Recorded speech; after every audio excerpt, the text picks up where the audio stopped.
जय जगन्नाथ ओडिशावासी आज हेउछि जून 1 शनिवार चलंतु नजर पकाइबा आजिर गुरुत्वपूर्ण खबर उपरे आफा उपरे समस्तक नजर बनाम केउठी थिला तुम नजर 2023 अक्टोबर 7 रे इजराइल उपरे हमास आतंकवादी आक्रमण करथिला। एही घटना परे हमास को शेष करदेबा लक्ष्य रे इजराइल राफा उपरे सामरिक अभियान चलाइछि। गत 7 मासर युद्ध अभियान रे 36,000 रु ऊर्ध्व हमास आतंकवादी और पैलेस्टाइन नागरिकों मृत्यु घटी। एही अभियान आहुरी 7 मास धरी चलियो बोली इजराइल दृढ़ोक्ति प्रकाश करिछि। एही समय रे एहाकु नै सामाजिक गणमाध्यम रे एक पोस्टर युद्ध आरंभ हो जाइछि। पैलेस्टाइन समर्थन चलीथिबा all eyes on Rafah poster अभियान जवाब रखी Israel. Where are you all eyes on October 7 poster जारी कर पैलेस्टाइन समर्थक को जवाब देइछि। एही पोस्टर रे इजराइल कहिछि जे से माने अक्टोबर 7 घटनार आलोचना करिबा कदापि बंद करिवे नाही। अपहृत इजराइल नागरिकों को मुकळाइबा पई युद्ध बंद करिवे नाही। परवर्ती खबर जून 11 और 12 रे हेबो स्टेनोग्राफी और typing test. Junior typist junior stenographer पद को नहीं घोषणा कला ओडब्ल्यूएससी। जून 11 और जून 12 रे हेबो स्टेनोग्राफी टाइपिंग टेस्ट और डाटा एंट्री ऑपरेटर टेस्ट। मिलित नियुक्ति परीक्षा रे उभय इंग्राजी और ओडिया भाषा रे स्टेनोग्राफी टाइपिंग टेस्ट निया जिवो। 52 डिग्री टपिछि। नागपुर रे एबे 56 डिग्री ताती रे मलेनी 54। 2 दिन तले देश रे दिल्ली सबुठारु उत्तप्त सहर थिला। आउ आज नागपुर दिल्ली रे 52 डिग्री थिबा बेले घरु बाहरिबा को लोके डरुथिले। रास्ता घाट जनशून्य होई पडुथिला। एबे नागपुर रे 56 डिग्री छुइलानी। तेबे अनुमान करंतु एठारे लोकंक अवस्था केमिति थिबो, केमिति दिन काटुथिबे लोक।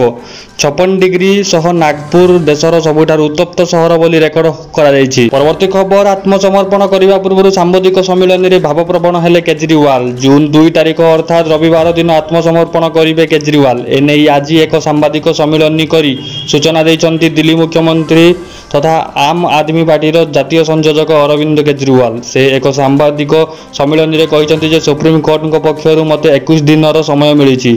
आसंता काली 21 दिन समाप्त हेउछि रविवार अर्थात जून 2 तारिख दिन मते आत्मसमर्पण करियाकु पड़िबो। से आहुरी कहिछन्ति मु तिहार जेल को जीवी। मु जणे नाही से माने मते केते दिन तिहार जेल रखिबे। देश को एक छत्रवादी शासन को रक्षा करिया पई मु परवर्ती खबर सरकारी कर्मचारी प्रमोशन को नहीं बड़ राय देले सीजीआई चंद्रचूड़ बेंच।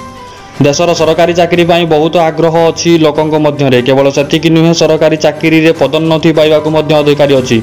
सरकारी चाकरी रे पदोन्नति अधिकार संपर्क में सुप्रीम कोर्ट एक बड़ बयान एवं ऐतिहासिक निष्पत्ति देइछन्ति। सरकारी चाकरी रे पदोन्नति सह जड़ित एक मामलार शुणाणी पर सीजीआई डीवाई चंद्रचूड़ नेतृत्व में 3 जन विचारपति एक बेंच एक बड़ निष्पत्ति नहीं।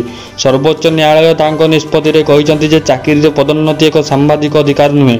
संविधान रे एथिपाई कौनसी मानदंड उल्लेख करा जाय नाही। तेणु सरकारी कर्मचारी माने चाकरी रे पदोन्नति दाबी करि पारिबे नाही। अदालत कहिछि जे कार्यनिर्वाही पदोन्नति संबंध में नियमावली प्रस्तुत करें। परवर्ती खबर मौसुमी को नहीं आसिला बड़ अपडेट। आगामी 5 दिन प्रबल वर्षा। उत्तर भारत में प्रबल ताती लोक अस्तव्यस्त कर पकाई। जातीय राजधानी दिल्ली एवं यार आखपाख अंचल तापमात्रा दिन को दिन रेकर्ड भांगार लगी, जो समस्ते चिंतित अच्छा। अन्य पक्षे प्रबल वर्षा होता बेले केरल दे मौसुमी भारत में प्रवेश करिछि। यह एक आरंभदायक विषय। लगातार वर्षा हेतु केरल उपकूलवर्ती अंचल रोकुवा लोक मैंने उत्तापर आरंभ पाई जमापड़ी। यह सहित मौसुमी परिवर्तन बेगरे आग को बढ़िबो बोली आशा कर जाउछि। एही समय रे भारतीय पाणीपाग विभाग देशर अनेक अंचल रे वर्षा होवार सचेतना। परवर्ती खबर महंगा भत्ता वृद्धिर प्रभाव बढ़िला ग्राच्युइट सीमा। केंद्र सरकार निकट में निजर कर्मचारी महंगा भत्ता को 4% वृद्धि करथिला। फल केंद्रीय कर्मचारी महंगा भत्ता 50% रे पहुंची जाइछि। एहीपरि महंगा भत्ता वृद्धिर सकारात्मक प्रभाव अवसरप्राप्त ग्राच्युइट समस्त एकाधिक भत्ता उपरे पड़ी। महंगा भत्ता वृद्धि जो केंद्रीय कर्मचारी माने मध्य लाभवान होइछन्ति। 2024 मे 30 प्रकाशित विज्ञप्ति रे कहुଯାଇଛି जे केंद्र सरकार सप्तम वेतन कमिशन सुपरिवेश को लागू करने को निष्पत्ति नहीं अवसरप्राप्त ग्राच्युइट और मृत्युकालीन ग्राच्युइट सीमा वृद्धि करिसेंति। परवर्ती खबर प्रत्येक महिला को मिलिबो 3 लाख टंका। जल्दी करंतु आवेदन। जनसाधारण सरकारी होइतिबा योजना मध्यरु एक अन्यतम। केंद्रर महिला विकास निगम एही योजना परिचालना करुछि। एही योजना महिला को आत्मनिर्भर कराइबारे सहायक होइताए। तेबे किभली एही योजनार लाभ पाई पारिबे जानंतु। विशेषकर महिला व्यवसायी को यही योजनार सुविधा प्रदान कर योजना माध्यम सहरांचल उपकंठ बा ग्रामांचल व्यवसाय रे मनोनिवेश कर महिला को सहायता प्रदान द्वारा सेमानक पारिवारिक आय वृद्धि पाइबा सह सेमानक जीवनशैली रे विकास हो पारिबो। एही योजना रे सरकार महिला व्यवसायी को 3 लाख टंका बिना कौन सुधर जगाई दि जाउछि। ग्रामांचल महिला और चाषी माने मध्य एही योजना रे शामिल होई पारिबे। नियम अनुसार एही ऋण टंका फरस्त मध्य करबाकू हेबो। एही योजना रे महिला को केवल ऋण जगाई दि जाउ नाही बरम एही योजना रे कोनोसी निर्दिष्ट व्यवसाय करबा को चाहुथिबा महिला को तालीम मध्य प्रदान कर जाउछि। एथि पई आवेदनकारी को कोनोसी बंधक रखिबा को पड़िबो नाही। ऋण पई बैंक कोनोसी शुल्क मध्य आदाय करि पारिबे नाही। परवर्ती खबर कार्ड धारी भल खबर कार्ड रे मिलिबो सरकारी योजनार लाभ। जदि आपण मध्य एक राशन कार्ड धारक तेबे आपणक पई एक विशेष खबर अछि। प्रतिदिन राशन कार्ड रे सरकार नुआ नियम कार्यकारी करंती। एति मध्य रे कार्डधारी पई एक खुशी खबर सामना को आसीछि।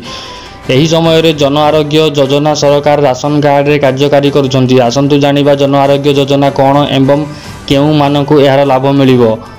जो मानकर नाम राशन कार्ड तालिका रे अछि सेमानक पई सरकारक ठारू एक खुशी खबर अछि। वर्तमान आपण राशन कार्ड माध्यम रे मागणा चिकित्सा पाई परिबे। जदि आपण मध्य वर्तमान पर्यंत राशन कार्ड माध्यम रे एही प्रधानमंत्री योजनार लाभ पाइबा को सक्षम होई नांती तेबे एही आर्टिकल रे आपण को सूचना प्रदान करा जाय परिबो। निर्वाचन परे चाषी को मिलिबो एसबु फायदा घोषणा करिसंती राज्य सरकार। चाषी माननकु मिलिबो सबुठु बड़ सुजोग। चलित निर्वाचन रे शासक दलर सरकार गठन हेले चाषी को मिलिबो अनेक फायदा। एनै राज्य सरकार घोषणा करिसंती।